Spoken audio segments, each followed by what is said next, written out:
ஒரு சில வாட்டி உங்கள் ஃப்ரெண்ட்ஸ் ஃபேமிலி இல்லைன்னா வந்து உங்கள் சுற்றி இருக்கவங்க கூட உங்கள் வயசுக்கு ஏற்ற மாதிரி நடந்துக்கும். ஏன் இந்த மாதிரி நடந்துக்கிற, கொஞ்சம் இம்மெச்சூராக நடந்துக்கிற, கொஞ்சம் மெச்சூராக நடந்துக்கும் அப்படின்னு சொல்லிட்டு வண்டியாக திட்டிருப்பாங்க.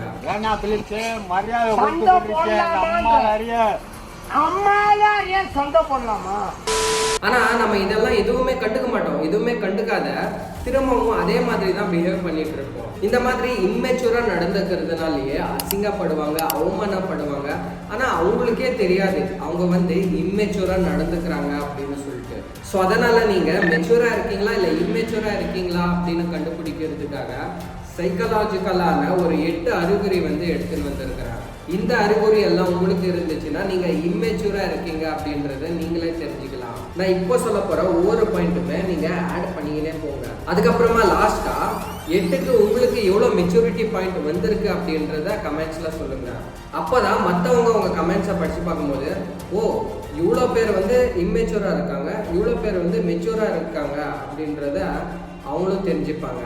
இதில் முதல் பாயிண்ட் என்ன அப்படின்னா, உங்கள் ஃப்ரெண்ட்ஸோ இல்லை ஃபேமிலியோ இல்லை வந்து உங்கள் ஆஃபீஸ்லேயோ இல்லை யாராவது ஒருத்தர் உங்களை வந்து ஹர்ட் பண்ணிட்டாங்க அப்படின்னா நீங்கள் முதல்ல என்ன பண்ணுவீங்க, முதல்ல மொபைல் எடுத்துப்பீங்க, ஃபோன் எடுத்துக்கின்னு வாட்ஸ்அப்பில் ஸ்டேட்டஸ் வைக்கிறது, இல்லை வந்து இன்ஸ்டாகிராமில் வந்து ஸ்டோரி வைக்கிறது, இல்லை வந்து ஃபேஸ்புக்கில் இந்த மாதிரி ஏதாவது ஸ்டோரி போடுறது, இந்த மாதிரி எல்லாம் பண்ணுவீங்க. இந்த மாதிரி பண்ணுறவங்கள தான் இம்மெச்சூர் பர்சன் அப்படின்னு சொல்லிட்டு சொல்கிறாங்க. ஆனால் இவங்க எதுக்காக இந்த மாதிரி பண்ணுறாங்க அப்படின்னா, இப்போ யாராவது ஹர்ட் பண்ணிட்டாங்கல்ல அவங்களுக்காக இந்த ஸ்டேட்டஸ் வைப்பாங்க. இந்த மாதிரி நான் ஹர்ட்டாக இருக்கேன், நான் வந்து கஷ்டத்தில் இருக்கிறேன், நான் வந்து நான் எந்த ஒரு தப்பும் பண்ணல அப்படின்னு சொல்லிட்டு ஆப்போசிட் பர்சனுக்கு புரிய வைக்கிறதுக்காக தான் இவங்க இந்த மாதிரி பண்ணுறாங்க. பட் ஆனால் நீங்கள் இதை வந்து ஒரு வாட்டி ஸ்டேட்டஸ் வைக்கிறீங்க இல்லை வந்து 2 வாட்டி ஸ்டேட்டஸ் வைக்கிறீங்க, ஓகே பரவாயில்ல. ஆனால் நீங்கள் இதை திரும்ப ஸ்டேட்டஸ் வைக்கும்போது ஆப்போசிட் பர்சன் சொன்னால ஹர்ட் பண்ணாங்கல்ல அவங்களே என்ன பண்ணுவாங்க அப்படின்னா, இவனுக்கு வந்து வேற வேலையே இல்லை, இவனுக்கு வந்து வெறும் ஸ்டேட்டஸ் வைக்கிறது தான் வேலை, வேற எந்த வேலையும் இல்லை அப்படின்னு சொல்லிட்டு அவங்களே வந்து பேச ஆரம்பிப்பாங்க. ஸோ அதனால் வந்து நீங்கள் இந்த மாதிரி ஸ்டேட்டஸ் வைக்கிறது இந்த மாதிரி எல்லாம் பண்ணாதீங்க. இந்த மாதிரி பண்ணுறவங்கள இம்மெச்சூர் பர்சன் அப்படின்னு சொல்லிட்டு சொல்கிறாங்க. ஆனால் அதுவே மெச்சூர்டு பர்சனாக இருந்தாங்க அப்படின்னா என்ன பண்ணுவாங்க அப்படின்னா, இப்போ ஏதாவது ஒரு ப்ராப்ளம் நடந்திருக்கு அப்படின்னு சொல்லிட்டு வச்சுக்கோங்களேன், அந்த ப்ராப்ளம் வந்து நம்ம எப்படி சால்வ் பண்ணலாம், அந்த ப்ராப்ளமுக்கு சொல்யூஷன் என்ன அப்படின்னு சொல்லிட்டு கண்டுபிடிச்சிட்டு அதை வந்து சால்வ் பண்ணுறதுக்கு பார்ப்பாங்க. அவங்க வந்து இந்த மாதிரி ஸ்டேட்டஸ் வைக்கிறதோ இல்லை வந்து ஒரு 4 பேர் பார்க்கட்டும் செய்யட்டும் அப்படின்னு சொல்லிட்டு இந்த மாதிரி எல்லாம் எந்த ஒரு விஷயத்தையுமே பண்ண மாட்டாங்க. ஸோ அதனால் நீங்கள் வந்து ஏதாவது ஒரு ப்ராப்ளம் நடந்தது அப்படின்னா அதை வந்து சால்வ் பண்ண பாருங்கள்.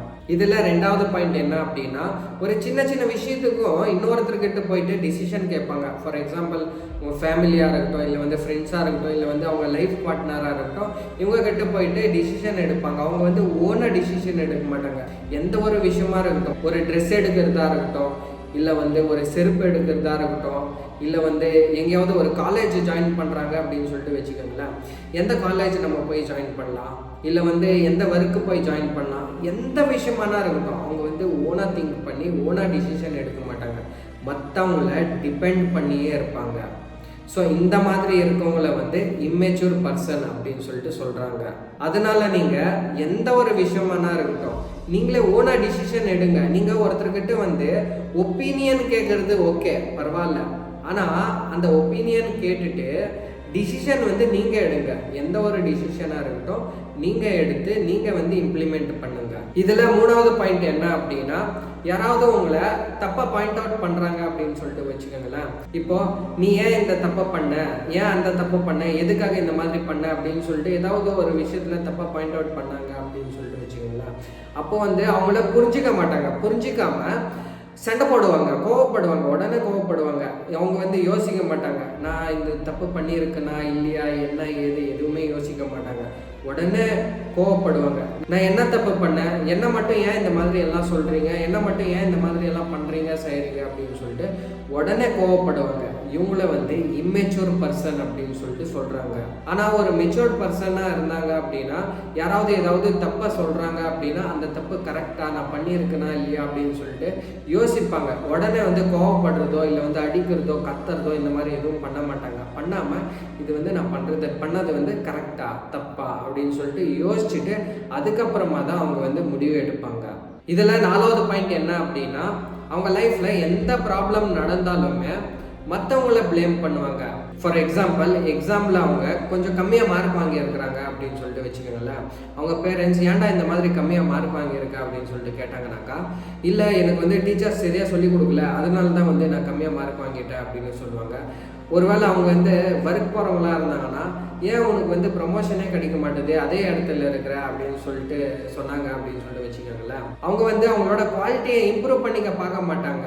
நான் வந்து நெக்ஸ்ட் பொசிஷன் போகிறதுக்கு என்னென்னலாம் கற்றுக்கணும், என்ன கற்றுக்கினா நான் வந்து மேலே போக முடியும், அதெல்லாம் யோசிக்க மாட்டாங்க. இந்த மாதிரி கேட்கும்போது உடனே என்ன பண்ணிடுவாங்க அப்படின்னா, இல்லை எனக்கும் பாஸுக்கும் வந்து கொஞ்சம் பிரச்சனை, அதனால தான் வந்து அவர் எனக்கு ப்ரொமோஷனே கொடுக்க மாட்டேன்றாரு அப்படின்னு சொல்லிட்டு. ஸோ இந்த மாதிரி ஒரு சில பல விஷயத்துலலாம் மற்றவங்கள ப்ளேம் பண்ணுவாங்க. அவங்களோட தப்பு வந்து அவங்களே திருத்திக்க பார்க்க மாட்டாங்க, மற்றவங்கள ப்ளேம் பண்ணிகிட்டே இருப்பாங்க. இந்த மாதிரி பண்ணுறவங்கள இம்மெச்சூர்டு பர்சன் அப்படின்னு சொல்லிட்டு சொல்கிறாங்க. இதில் 5வது பாயிண்ட் என்ன அப்படின்னா, ஒருத்தர் வந்து சோகமாக உட்காந்துட்டு இருப்பாங்க.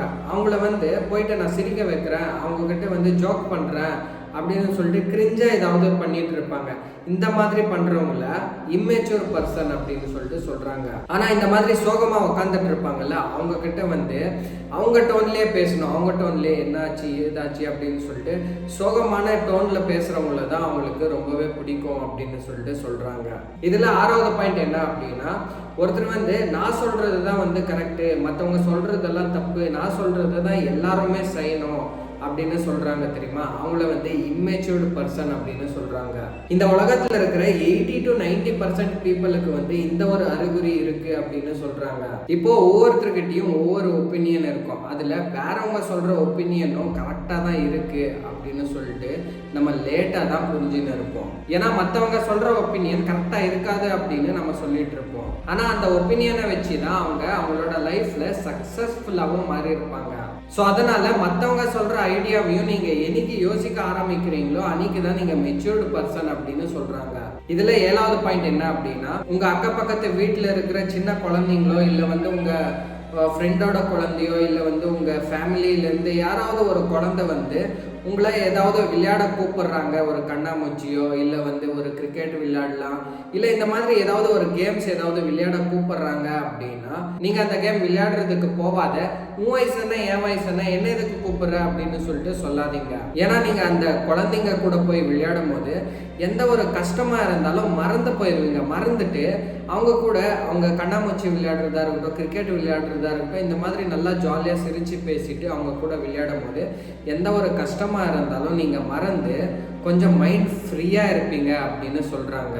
நீங்கள் இந்த மாதிரி குழந்தைங்க கூட போய் விளையாடும் போது உங்கள் மெச்சூரிட்டி லெவல் அதிகம் அப்படின்னு சொல்கிறாங்க.